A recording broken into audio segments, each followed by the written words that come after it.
विश्व पंजाबी टीवी देखने वाले दर्शकों का बहुत बहुत धन्यवाद।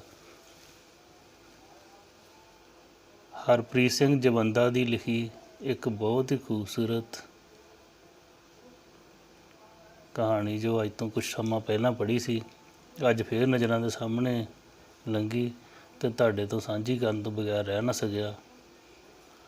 बहुत ही इमोशन जी स्टोरी है, कंट्रोल करांगा अपने भी इमोशन ते काबू करन दी रखण दी। ते आओ शुरू करते हैं, समा ना तुहाडा बहुता जाया करिए।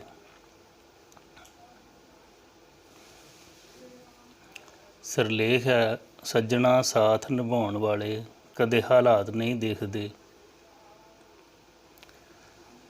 स्टाफ दे जांदियां ही मैं कंबदे हत्थां नाल दराज खोलिया। निक्के लिफाफे विच बंद सल्फास दीयां किन्नियां सारियां गोलियां देख के मेरियां अखां मीचियां गईयां ते सवेरे सवेरे घरे पए कलेश वाला सारा दृश्य अखां अगे घुम गया। अचानक दरवाजे ते दस्तक होई। चपड़ासी सी, आखन लगा 2 दिन की छुट्टी चाहिदी है। पुछया काहदे लई? धी दी फोटो दिखाउंदा होया कहन लगा जन्म दिन है जी इसदा, 18वां साल चढ़ पिया है। मैं बिना किसी प्रतिक्रिया दे 500 का नोट कढ़िया ते आख्या आ लै फड़, मेरा शगन भी रख लै। हत्थ जोड़दे होए ने पहला नां नुकर कीती, फिर मेरे जोर देण ते गोडियां नूं हत्थ लाया ते फिर धी दी फोटो नूं चुम लिया। यह देख के मेरी खुद दी कालज गई धी दी शक्ल दिमाग विच घुम गई। उसनूं पुछया घर कौन कौन है होर? आखन लगा मुंडा है, 2 धीआं नाल दी अते एक बुढ़ी माँ आ। फिर घड़ी क मगरों पुछ लिया नाल दी नाल कदी लड़ाई नहीं होई तेरी? आखन लगा साहब जी जिथे 2 भांडे होण खड़की जांदे आ, पर कदे किसी ना किसी नूं ते समझौता करना ही पैंदा है। सो एक चुप कर जांदा हाँ ते गल ठंडी पै जांदी है। इन्ने नूं बाहर रौला जिहा पैण लग पिया। एक औरत अते छोटे 2 बच्चे सन। दसन लगा साहब जी तुहानूं पता ही है, ये ਉਹੀ अपने दफ्तर काम करदे अमरीक सिंह दी घरवाली ते उसदे 2 बच्चे ने जिसने महीना पहलां की गड्डी हेठ सिर दे दिता सी। यह अक्सर ही गेट ते आ जाती है तो उस बारे पुछदी रहिंदी है कि वह घरे नहीं आया, कदों छुट्टी होनी आ। नीम पागल जी हो गई है ते निक्के निक्के न्याणे विचारे माँ की उंगल फड़ सारी दिहाड़ी नाल नाल तुरे फिरदे ने। इसे दौरान लग्या जिद्दां लिफाफे विच बंद सल्फास दीयां गोलियां मैनूं अपने वल खिच रहीआं सन ते शायद पक्की भी कर रहीआं सन कि वेखी किते हुण अपना मन ना बदल लवीं।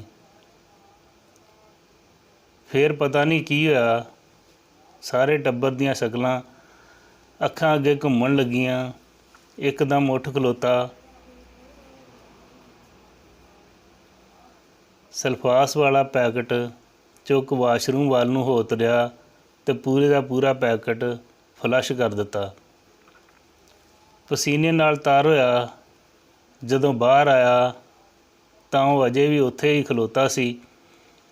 आखन लगा तुसीं ठीक ते हो साहब जी? चलो कार विच, मैं दफ्तर लॉक कर दिन्ना हाँ।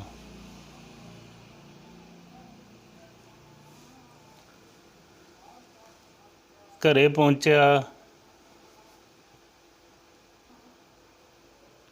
ਤਾਂ ਉਹ ਇੱਧਰ ਉੱਧਰ ਬਿੜਕਾਂ ਲੈਂਦੀ ਦੇਖ ਰਹੀ ਸੀ ਅਤੇ ਮੇਰਾ ਬੇਸਬਰੀ ਨਾਲ ਇੰਤਜ਼ਾਰ ਕਰ ਰਹੀ ਸੀ।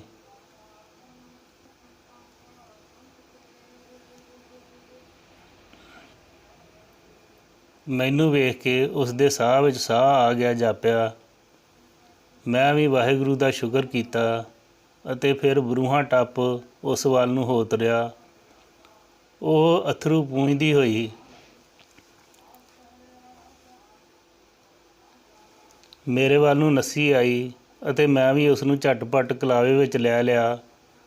ਫਿਰ ਬਿਨਾਂ ਗੱਲ ਕੀਤਿਆਂ ਅਸੀਂ ਦੋਵੇਂ ਓਨੀ ਦੇਰ ਤੱਕ ਬਾਹਰ ਡਿੱਠੇ ਮੰਜੇ 'ਤੇ ਬੈਠੇ ਰਹੇ ਜਿੰਨੀ ਦੇਰ ਮੈਨੂੰ ਲੱਭਣ ਗਈ ਧੀ ਵਾਪਸ ਨਾ ਮੁੜੀ। ਮੈਨੂੰ ਵੇਖ ਸ਼ਾਇਦ ਉਹ ਵੀ ਸ਼ੁਕਰ ਕਰ ਰਹੀ ਸੀ, ਕਿਉਂਕਿ ਉਸ ਦੇ ਦਿਲ ਦੇ ਬਹੁਤ ਨੇੜੇ ਅਖਵਾਉਂਦਾ ਇੱਕ ਰਿਸ਼ਤਾ ਜਿਸ ਨੂੰ ਦੁਨੀਆ ਮਾਂ ਦਾ ਨਾਮ ਦਿੰਦੀ ਹੈ, ਕਿਸੇ ਆਪਣੇ ਦੇ ਵਿਛੋੜੇ ਵਿੱਚ ਨੀਮ ਪਾਗਲ ਹੋਣ ਤੋਂ ਜੋ ਬਚ ਗਿਆ ਸੀ। ਹਰਪ੍ਰੀਤ ਸਿੰਘ ਜਵੰਦਾ ਦਾ ਲਿਖਿਆ ਬਹੁਤ ਹੀ ਇਮੋਸ਼ਨ ਕਰ ਦੇਣ ਵਾਲਾ ਅਤੇ ਸਾਰਿਆਂ ਨੂੰ ਆਪਣੀ ਜ਼ਿੰਦਗੀ ਵਿੱਚ ਸਾਰੇ ਫੈਸਲੇ ਸੋਚ ਸਮਝ ਕੇ ਲੈਣ ਦੀ ਸਾਨੂੰ ਸਿੱਖਿਆ ਦਿੰਦਾ।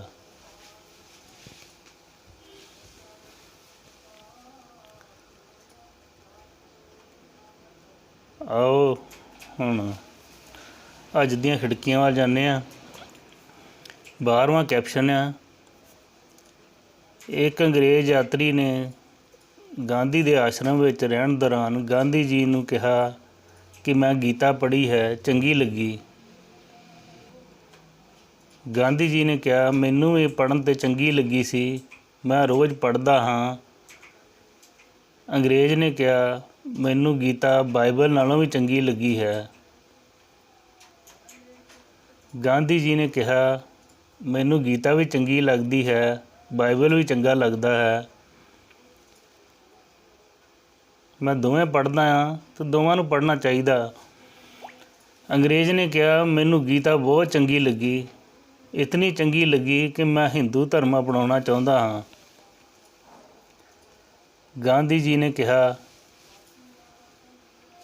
ਮੈਨੂੰ ਲੱਗਦਾ ਕਿ ਤੁਸੀਂ ਗੀਤਾ ਦਾ ਚੰਗੀ ਤਰ੍ਹਾਂ ਪੜ੍ਹ ਲਈ ਹੈ, ਪਰ ਬਾਈਬਲ ਨੂੰ ਤੁਸੀਂ ਚੰਗੀ ਤਰ੍ਹਾਂ ਨਹੀਂ ਪੜ੍ਹਿਆ। ਤੁਸੀਂ ਅਜੇ ਚੰਗੇ ਈਸਾਈ ਨਹੀਂ ਬਣੇ, ਸੋ ਤੁਸੀਂ ਚੰਗੇ ਹਿੰਦੂ ਵੀ ਨਹੀਂ ਬਣ ਸਕੋਗੇ। ਪਹਿਲਾਂ ਚੰਗੇ ਈਸਾਈ ਬਣੋ। ਜਿਸ ਦਿਨ ਤੁਸੀਂ ਚੰਗੇ ਈਸਾਈ ਬਣ ਜਾਵੋਗੇ, ਉਸ ਦਿਨ ਤੁਸੀਂ ਚੰਗੇ ਇਨਸਾਨ ਬਣ ਜਾਵੋਗੇ।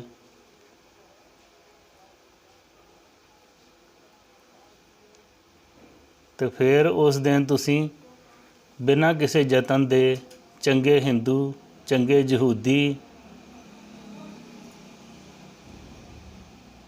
ਅਤੇ ਚੰਗੇ ਮੁਸਲਮਾਨ ਬਣ ਜਾਓਗੇ।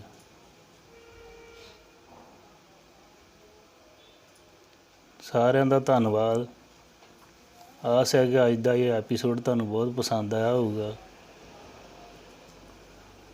ਕਿਰਪਾ ਕਰਕੇ ਇਸ ਨੂੰ ਆਪਣੇ ਸਾਰੇ ਯਾਰਾਂ, ਦੋਸਤਾਂ, ਮਿੱਤਰਾਂ, ਰਿਸ਼ਤੇਦਾਰਾਂ, ਭੈਣ ਭਰਾਵਾਂ ਨਾਲ ਵੱਧ ਤੋਂ ਵੱਧ ਸ਼ੇਅਰ ਕਰਿਓ। ਹਰ ਇੱਕ ਚੀਜ਼ ਦਾ ਜੋ ਵੀ ਅਸੀਂ ਪੜ੍ਹਦੇ ਤੁਹਾਨੂੰ ਸੁਣਾਉਂਦੇ ਹਾਂ, ਜਦੋਂ ਕਰਦੇ ਹਾਂ ਕਿ ਉਹ ਤੁਹਾਡੇ ਆਉਣ ਵਾਲੇ ਸਮੇਂ ਵਿੱਚ ਕੋਈ ਚੰਗੀ ਕਾਰਗਰ ਸਾਬਤ ਹੋ ਸਕੇ। ਕੋਸ਼ਿਸ਼ ਕਰੀਦੀ ਹੈ ਕਿ ਐਵੇਂ ਚੌਲਾ ਮਾਰ ਕੇ ਤੁਹਾਡਾ ਸਮਾਂ ਵਿਅਰਥ ਨਾ ਗਵਾਈਏ। ਆਪ ਸਾਰਿਆਂ ਦਾ ਧੰਨਵਾਦ। ਵਿਸ਼ਵ ਪੰਜਾਬੀ TV ਦੇਖਣ ਵਾਲੇ ਦਰਸ਼ਕਾਂ ਦਾ ਫਿਰ ਤੋਂ ਧੰਨਵਾਦ। ਸਤਿ ਸ੍ਰੀ ਅਕਾਲ।